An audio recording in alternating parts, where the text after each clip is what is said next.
Hi everyone, I'm Dr. James Matthew. Welcome to my channel Sai Vision.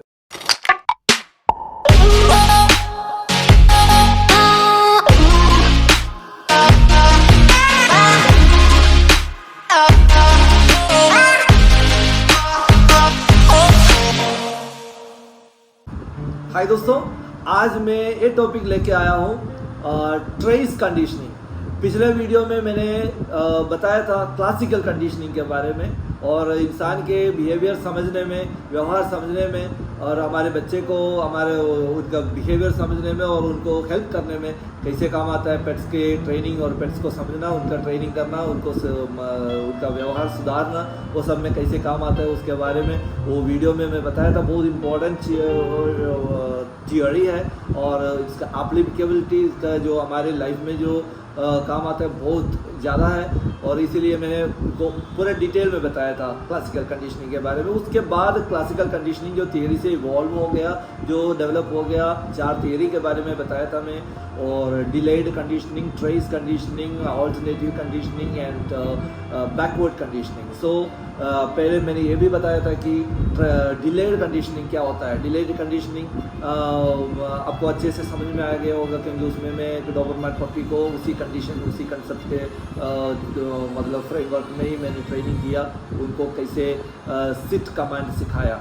तो आज मैं ये ट्रेस कंडीशनिंग के बारे में आपको बताना चाहूँगा। ट्रेस कंडीशनिंग बताने के पहले मैं आपको बताऊँगा, अगर आप पहली बार ये मेरे वीडियो देख रहे हैं, ये ट्रेस कंडीशनिंग के बारे में आप सीखना चाहते हैं, आप पहले मेरा conditioning theory, classical conditioning theory का एक वीडियो मैंने बनाया है, वो आप देख लीजिएगा। उसके बाद ट्रेस कंडीशनिंग करके एक वीडियो मैंने पोस्ट किया, वो आप देख लीजिएगा। अगर वो दोनों अगर आपने नहीं देखा है तो ये वीडियो में आपको बहुत कुछ चीज़ें समझ में नहीं आएगा, आपको कुछ आइडिया नहीं मिलेगा। तो उसका कंटिन्यूएशन है ये जो वीडियो है। सो हमारे टॉपिक में वापस आ रहा हूँ। ये ट्रेस कंडीशनिंग बताने के पहले डिलेड कंडीशन थोड़ा सा बता देते हैं और उसके पहले क्लासिकल कंडीशनिंग में मैंने पहले भी बताया था, इवान पावलोव ने उनका सेकंड स्टेजेस ऑफ मतलब जो उनका एक्सपेरिमेंट है, उसका सेकंड स्टेज में कुत्ते को एक बॉक्स में डाला था, 2 बॉक्स हुआ, एक केज में डाला था, उसमें बत्ती जला और इलेक्ट्रिक शॉक आ गया। कुत्ता उधर से इलेक्ट्रिक शॉक से बचने के लिए दूसरे केज में भाग गया। उसके बाद बत्ती जला तो वहाँ पे शॉक आ गया, इधर भागा। तो जब कभी लाइट जलता है, कुत्ते को पता है कि अभी शॉक आने वाला है, वो शॉक से बचने के लिए दूसरे केज में खुल जाता है। यही बैकग्राउंड को रखते हुए हम आगे। और डिलेड कंडीशनिंग मैंने बताया था, जैसे मान लीजिए 60 सेकंड से, वो 60 सेकंड्स के शुरुआत में हम बिजली को इंट्रोड्यूस नहीं कर रहे हैं, इनको सब हाफ से बाद मतलब 45 सेकंड्स के बाद इंट्रोड्यूस करते हैं। जैसे बत्ती इधर ऑन हो गया, जीरो से ऑन है, बत्ती ऑन है, स्टिल ऑन है, तो 45 सेकंड्स के आसपास आ गया तो बिजली को भी इंट्रोड्यूस करते हैं। तो बिजली भी प्रेजेंट है, लाइट भी, बत्ती भी जला हुआ है और धीरे धीरे 15 सेकंड्स के बाद बत्ती भी ऑफ होता है, बिजली भी खत्म। तो यही टेक्निक है डिलेड कंडीशनिंग में, क्योंकि इसमें ओवरलैप है। क्योंकि आप समझ रहे कि जैसे यहाँ पे मैंने बिजली को इंट्रोड्यूस नहीं किया, यहाँ बत्ती ऑन हुआ, वो ऑन है, जला हुआ है, टाइम पार हो रहा है, तो ये 45 सेकंड्स के अंदाज टाइम बता रहे हैं। ये 45 सेकंड्स के टाइम में जब आ गया तो बिजली बल्ब इतना टाइम जल ही रहा है बाद में भी, तो इन बिजली को इंट्रोड्यूस किया, बिजली भी प्रेजेंट है, लाइट भी जला हुआ है। धीरे धीरे थोड़े टाइम के बाद ये दोनों बंद होता है क्योंकि इसमें ओवरलैपिंग है। बिजली जला हुआ है तभी, सॉरी, लाइट जला हुआ है तो तभी बिजली प्रेजेंट है इधर।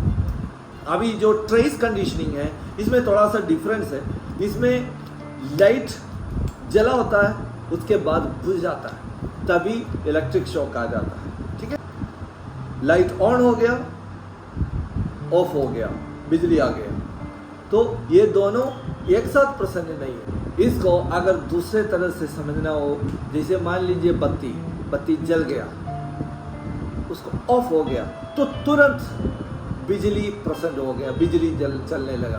तो केज में बत्ती जला और बत्ती बुझ गया, बूझने के तुरंत बाद केज में बिजली आ गया। केज में बिजली आ गया तो कुत्ता इधर भाग जाता है। उसके बाद बत्ती तो पहले ही ऑफ हो गया, तो बिजली इधर ऑफ हुआ नहीं हुआ कुत्ते का कोई फर्क नहीं पड़ता, क्योंकि वहाँ पे कुत्ते को बिजली नहीं लगता है, तो वहाँ सेफ है। उसके बाद थोड़ी देर के बाद लाइट ऑन हुआ, ऑफ हो गया, तुरंत वहाँ पे बिजली आ गया, कुत्ता इधर भागता है। तो कुत्ता ये सोचता है जब बत्ती ऑन होता है, ये कितना टाइम के लिए बत्ती ऑफ होगा और कितना टाइम के लिए ये बत्ती जलते रहेगा उसमें कोई फर्क नहीं है। बत्ती जब ऑन होता है, जितना जल्दी हो सके उतना जल्दी भागना है, नहीं तो थोड़ी टाइम के बाद, वो टाइम डिफाइन नहीं कर पा रहे, इतना टाइम नहीं बता रहे, क्योंकि कभी कभी 3 सेकंड हो सकता है, कभी कभी 60 सेकंड हो सकता है। तो इसीलिए जब बत्ती जलता है भागना है वहाँ से, तो एस्केप लर्निंग, तो वही है ट्रेस लर्निंग जो होता है। तो इसमें हमारे लाइफ में बहुत सारे एप्लीकेशन होता है, हमारे ऑफिस में, हमारी इंटरपर्सनल रिलेशनशिप में, और स्टूडेंट्स के जो पढ़ाई में और उनका जो सोशल सिस्टम में बहुत सारे काम आ जाता है, उसको समझना बहुत ज़रूरी है। और इस वीडियो में मैंने एक पप्पी को इंट्रोड्यूस किया, वही पप्पी है जिसको मैंने सिट कमांड सिखाया, जो डिलेड टेक्निक के फ्रेमवर्क के अंदर सिखाया उन्होंने, वो आपको समझाने के लिए। और वही पप्पी को मैंने ट्रेस कंडीशनिंग के फ्रेमवर्क में डाउन सिखाया। ये डाउन में मैंने ऐसे एक आवाज़ दिखाया, जैसे ये बत्ती के जगह पे मैंने ऐसे एक आवाज़ सुनाया कुत्ते को। उसके बाद उनको इलेक्ट्रिसिटी के बदले मैंने कॉलर का चोकिंग दे दिया, ताकि उसको अनकंफर्टेबल रहे और लेट जाए। तो हर समय जब साउंड आ गया, उसके बाद चोकिंग आ गया, तो उसको डाउन करना पड़ा। लास्ट में आप देख रहे हैं, जब मैं ऐसे ही साउंड सुनाया, तुरंत कुत्ता बैठ गया। उसको लीश पकड़ के खींचना ना पड़े, उसके पहले ही वो बैठ गया, क्योंकि उसको पता है ये जो साउंड आता है उसके बाद वो खींचेगा, वो खींचने के पहले ही मैं लेट जाता हूँ। तो दिस इज द लर्निंग, यही होता है ट्रेस लर्निंग।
हाँ दोस्तों, आपने ये वीडियो देखा होगा।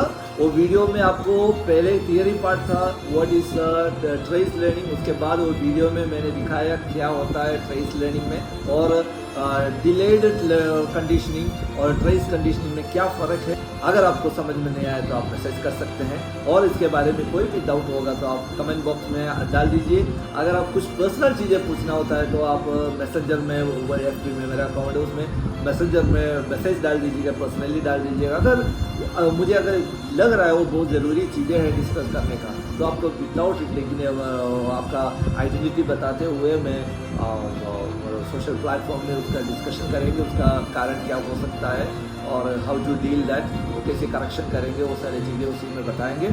और ये मैं बताना चाहूँगा, अगर आप ये चैनल सब्सक्राइब नहीं किया तो सब्सक्राइब कर लीजिएगा।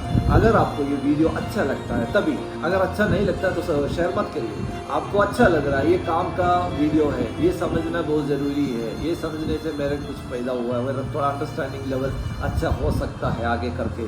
अगर आपको ऐसे लगता है तो आप शेयर कर लीजिए, क्योंकि हमारे बच्चे परिवार के बहुत सारे लोग होते हैं, हमारे दोस्त लोग होते हैं, हमारे समाज में बहुत सारे लोग होते हैं, वो सबका फ़ायदा हो जाए, सब उसको अच्छे से समझे, अपना बिहेवियर को समझे, अपना खुद सुधरे और दूसरे को सुधारे।